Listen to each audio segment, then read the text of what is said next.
नाही खरं आहे ते. लोकसभेच्या निवडणुकीत मी जसं माझ्या भाषणात सांगितलं, लोकसभेच्या निवडणुकीमध्ये देवेंद्र फडणवीस साहेब असतील, नरेंद्र मोदी साहेब असतील, या सर्व नेत्यांनी इथं येऊन आमच्या तिकीटसाठी आणि आमच्या ह्याच्यासाठी प्रचंड लढून त्यानिमित्त आमची सीट यावी यासाठी ते झटले. पण त्यांनी निरोप देऊनसुद्धा त्यांचे स्थानिक नेते आमच्या कागलचे समरजित राजे यांनी स्वतःच्या लोकांना सांगितलं की तुम्ही खाली जनक घराणं आणि राजघराणं एक आहे, त्यांना मतदान द्या. त्याच पद्धतीनं दुसरीकडं मुश्रीफ साहेबांनासुद्धा अजितदादांनी प्रचंड मेहनत घेऊन सांगितलं होतं की तुम्ही ही सीट येईल यासाठी बघा आणि महायुतीची सीट यावी यासाठी आपण झटूया. तरी मुश्रीफ साहेबांनी खाली स्थानिक त्यांच्या गटाला आदेश दिला की तुम्ही काय केलं तरी चालते, शाहू महाराजांना मतदान केलं तरी चालते. 2 ते 3 महिने आमच्या मनामध्ये ही खतखत होती. आज ही खतखत बाहेर निघाली. आम्ही सगळं दाबून ठेवलं होतो आणि आज हे बाहेर व्यक्त झालं याचाच मला आनंद आहे. कागलची शिवसेनेची जागा ही नैसर्गिक शिवसेनेची आहे. ते कागलची विधानसभेची जागा ही नैसर्गिक शिवसेनेची आहे. संजय बाबा घाटगे याच्या आधी धनुष्यबाण या चिन्हावर उभे होते आणि ही जागा परत आम्हाला मिळावी हा आमचा आग्रह हट्ट आहे. हा शिंदे साहेबांकडे उद्या आम्ही मागणी करणारच आहे. त्याचबरोबर अजितदादांना आम्ही भेटणार आहे, देवेंद्र फडणवीस साहेबांनाही भेटणार आहे. लोकसभेमध्ये जे जे घडलं हे त्यांना माहिती असेल नसेल आम्ही त्यांच्या कानावर घालणार आहे. आणि त्याच्यानंतरसुद्धा जर त्यांना मुश्रीफ साहेबांना तिकीट द्यायचं असेल मग मात्र चुकीच्या पद्धतीचं हे वातावरण तालुक्यामध्ये होईल.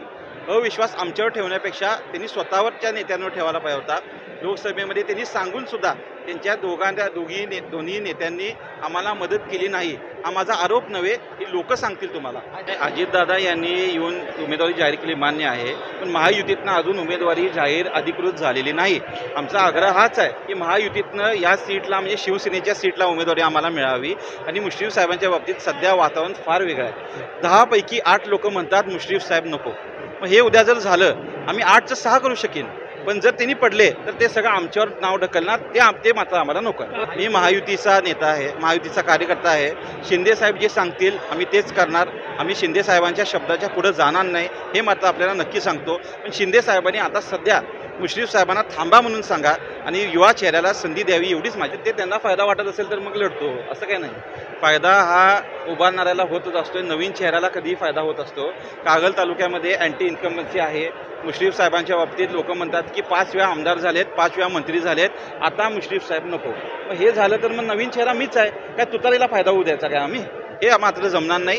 तुतारीला कुठेतरी फायदा होऊ नये, महाविकास आघाडीला फायदा होऊ नये यासाठी मी माझी उमेदवारी आज घोषणा केली. हे खरंच आहे, गोकुळला मला पाडण्यापासून कॉपच्या तिकीट कापण्यापर्यंत मुश्रीफ साहेबांनी सगळ्या गोष्टी केल्या. मी मगाशी जसं बोललो, माझ्या आजोबांनी मुश्रीफ साहेबांना मानसपुत्र समजून राजकारणामध्ये आणलं, 2 वेळा आमदार आणि मंत्री केलं. आज त्यांनी पुतण्या समजून मला एक नवीन चेहरा म्हणून संधी मुश्रीफ साहेबांनी द्यावी अशी माझी विनंती आहे.